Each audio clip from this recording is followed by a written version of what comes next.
नमस्कार साथियों, मैं राजेंद्र आप सबका एस्ट्रोलॉजी बेस्ड ऑन लघु पाराशरी में स्वागत करता हूं। एक नई प्लेलिस्ट में बना रहा हूं जिसमें डिफरेंट टाइप के सब्जेक्ट्स होंगे। एस्ट्रोलॉजी की कुछ सामान्य बातें कभी कभी किसी वीडियो में होंगी और ये पहला वीडियो मैं डाल रहा हूं शनिवार को। आज 2 वीडियो हो रहे हैं, जो एक एस्ट्रोलॉजी पे बेस्ड है और दूसरा ये अलग सब्जेक्ट पर बेस्ड है। इसमें मैं एक कहानी सुना रहा हूँ जो व्यंग्य लेखक शौकत थानवी की है। काफ़ी पहले वो कहानी मैंने पढ़ी थी, हिंद पॉकेट बुक्स से प्रकाशित हुई थी। साभार वह कहानी मैं वहाँ से ले रहा हूँ। कहानी एक छोटे से कस्बे की है।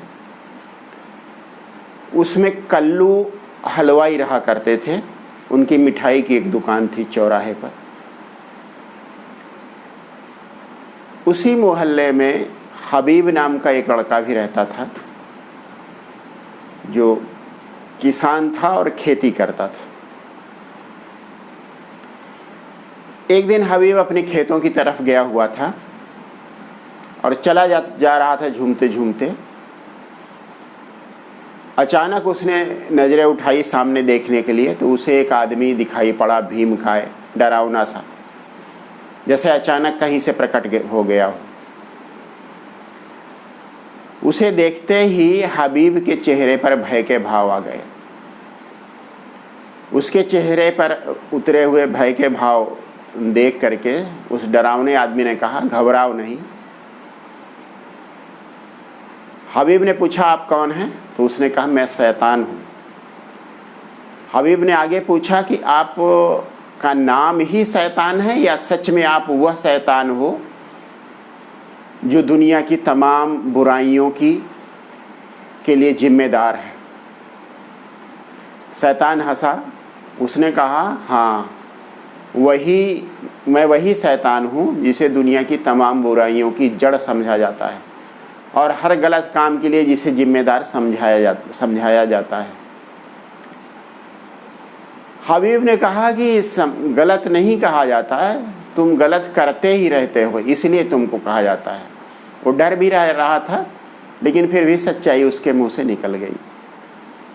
शैतान ने कहा, अच्छा चलो देखते हैं, मेरे साथ चलो, समझ में आ जाएगा कि शैतान मैं हूँ या तुम सब लोग शैतान हो। डरते डरते हबीब शैतान के साथ हो लिया। दोनों कल्लू हलवाई की दुकान पे पहुंच गए। शैतान ने जलेबी खरीदी, एक प्लेट हबीब के लिए, एक अपने के लिए। दोनों जलेबी खा रहे थे। खाते खाते जलेबी का एक टुकड़ा शैतान की प्लेट से नीचे गिर गया। हलवाई की दुकान थी जहाँ मिठाइयाँ हरदम अवेलेबल रहती थी, इसी वजह से बड़े बड़े चूहे भी वहाँ पे हो गए थे। देखते ही देखते एक मोटे चूहे ने जलेबी के टुकड़े पे झपट्टा मारा। इससे पहले कि वह जलेबी तक पहुँचता, एक बिल्ली जो कल्लू हलवाई की बिल्ली थी, कल्लू हलवाई ने चूहों से बचने के लिए ही उसे पाल रखा था। वह दूर से कहीं से आई भागते भागते और उसने मोटे चूहे को दबोच लिया। अब बिल्ली चूहे को अपने मुंह में दबोचे ही हुए थी, तब तक उसे देखकर एक कुत्ता आ गया गली का। वो कुत्ता जुम्मन मियाँ का था। कुत्ता बिल्ली के ऊपर झपट पड़ा और इसी झपटा झपटी में बिल्ली की मृत्यु हो गई। कल्लू हलवाई को बहुत तेज गुस्सा आया। उसने अपने कलछुल उठाई और पूरी ताकत से कुत्ते की तरफ फेंक दिया। कल्लू हलवाई के निशाना कोई अच्छा नहीं था, लेकिन कुत्ते का दुर्भाग्य, वह कलछुल कुत्ते के सिर के बिल्कुल बीचों बीच पड़ी और वह वहीं तड़प के गिर गया और उसकी मृत्यु हो गई। एक छोटा सा बच्चा ये सब वहीं देख रहा था, वो भी जलेबी खरीदने आया हुआ था। जलेबी खरीदना भूल के हो गया। उसने जुम्मन मियाँ को बताया कि तुम्हारे कुत्ते को कल्लू हलवाई ने मार दिया है। जुम्मन अपने कुर्ते की बाहें समेटते हुए आए और पूछा, मेरे कुत्ते को क्यों मारा? कल्लू हलवाई ने कहा, अरे नहीं भाई, मैंने नहीं मारा, उसे डराने के लिए मैंने कलछुल फेंकी थी और उसका दुर्भाग्य उसके सिर में लगी और वह यहीं गिरकर ढेर हो गया।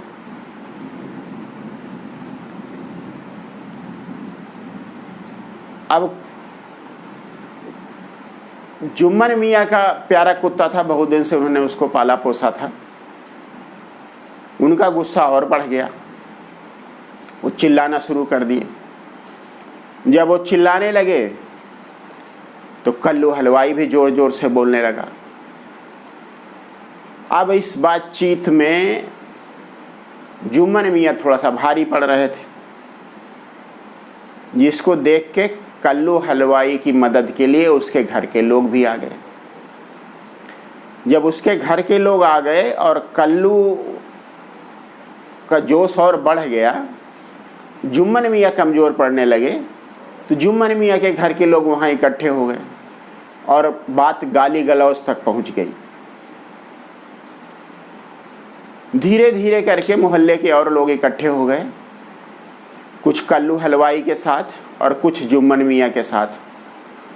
कुछ तमाशबीन जो इस तरह के किस्सों में मज़ा लेने के लिए इकट्ठे रहते हैं, वे भी वहाँ इकट्ठे हो गए और उसमें से एक तमाशबीन ने ईंट का एक टुकड़ा उठाया और पूरी ताकत से भीड़ की ओर फेंक दिया। ईंट का वो टुकड़ा कल्लू हलवाई की कड़ाही में जाके गिरा। कड़ाही में खौलता हुआ तेल था। तेल के छींटे उछल के आसपास के लोगों के ऊपर गिरे और जिसके शरीर में जहाँ गिरे वहीं निशान पड़ गया तुरंत ही। अब कल्लू हलवाई का गुस्सा और दूसरी तरफ जुम्मन मियाँ का गुस्सा अपने चरम पर पहुंच गया। लाठी डंडे निकल आए, गाली गलौज बहुत बढ़ गई। अब की बार उसी तमाशबीन ने एक पत्थर फेंका और वो जुम्मन मियाँ की खोपड़ी पे जाके लगा। जुम्मन मियाँ के खोपड़ी पे वो पत्थर लगना था कि जुम्मन मियाँ की तरफ से एक आदमी ने लाठी खींच के मारी, वो कल्लू हलवाई के सिर में जाके लगी। कल्लू हलवाई वहीं पे गिर गए और उनके सिर से खून बहने लगा।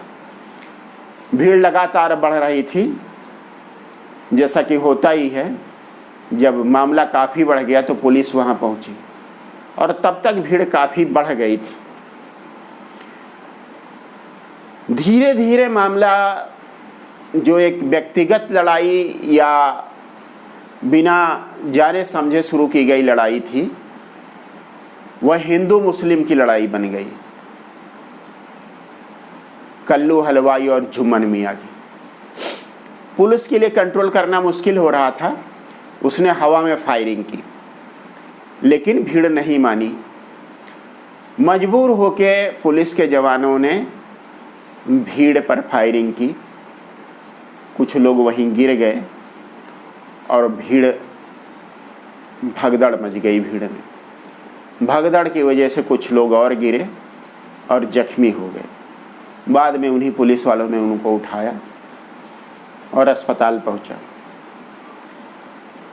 शैतान और हबीब एक कोने में खड़े हुए हतप्रभ से। शैतान मुस्कुरा रहा था और हबीब हतप्रभ खड़ा हुआ था, क्योंकि एक एक घटना उसके सामने हुई थी और अब उसे लग रहा था कि इसमें तो सच में शैतान का कोई रोल मुझे नहीं दिख रहा है। शैतान मुस्कुराया और कहा, अब यहाँ से निकल लो, नहीं तो हम ही दोनों लोग फंसेंगे।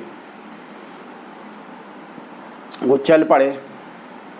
थोड़ा आगे जाके एक सुरक्षित जगह पे पहुँच के शैतान मुड़ा और उसने कहा हबीब से, देखा तुमने मेरी कोई गलती थी? आखिरी तर्क हबीब ने पूरी कोशिश करके दिया और उसने कहा कि तुमने जलेबी का वो टुकड़ा जानबूझ के गिराया था। शैतान ने कहा ऐसा था नहीं, लेकिन चलो मैं मान लेता हूँ कि वह मैंने जानबूझ के गिराया था। तो जानबूझ के गिराने के बाद क्या इतना ज़्यादा दंगा होना ज़रूरी था? हिंदू मुस्लिम होना ज़रूरी था? जो जुम्मन मियाँ और कल्लू हलवाई आसपास रहते थे उनका इस तरह से एक दूसरे को लूहू लुहान कर देना ठीक था? अल्लाह अकबर, जय श्री राम और हर हर महादेव के नारे से माहौल को सांप्रदायिक बनाना ज़रूरी था? अब इस सब का कोई जवाब हबीब के पास नहीं था। उसने सिर झुकाया। शैतान पता नहीं कहाँ गायब हो गया, आगे थोड़ा सा गली में जाके। और हबीब सोचते सोचते अपने घर आया, उदास सा चारपाई पे लेट गया। उसे शैतान की बातें सही लग रही थी। ये भी उसके दिमाग में चल रहा था कि अगर उसने जानबूझ के गिराया था तब भी बात इतना ज़्यादा नहीं बढ़नी चाहिए थी। अब इस तरह की दंगे जब भी होते हैं, इस तरह की बातें जब भी होते हैं, उसमें दो तरीके के लोग होते हैं। जो इसे करवाते हैं वो बहुत ही चालाक लोग रहते हैं और कुछ ऐसे विवेकहीन लोग होते हैं जो इनमें फंसते हैं और वही विवेकहीन लोग फंस के पुलिस की लाठीचार्ज में मारे जाते हैं, पत्थरबाजी में मारे जाते हैं। जब भगदड़ होती है तो गिरते पड़ते हैं, मारे जाते हैं और अस्पताल में भर्ती होते हैं। सबसे बड़ी ज़रूरत आदमी की है कि वो अपने विवेक को सदैव जागृत रखे। इसको अगर एस्ट्रोलॉजी की बात करें, जन्म कुंडली का 5वां खाना विवेक का होता है। आप अपने विवेक को जागृत रखें, समझ को जगाएं, तभी इन सब चीज़ों से हम सब बच सकते हैं। नहीं तो इन सब की चपेट में हम आते रहेंगे, जाने अनजाने ये समाज आता रहेगा और एक दूसरे के लिए, भाई भाई के लिए, पड़ोसी पड़ोसी के लिए, एक मोहल्ले से दूसरे मोहल्ले वालों के लिए वैमनस्य बढ़ता ही रहेगा। धन्यवाद आप सबका। एक बात मैं और कहना चाहूँगा, ये चैनल अगर आपको पसंद आ रहा है तब आप इसको ऐसे लोगों के पास भेज सकते हैं जिन्होंने कभी एस्ट्रोलॉजी सीखने की इच्छा आपके सामने प्रकट की हो, या आपको ये लग रहा है कि वो इन चीज़ों को समझ सकता है और आपको इसको उसे भेजना चाहिए। आप सबका एक बार फिर से बहुत बहुत धन्यवाद।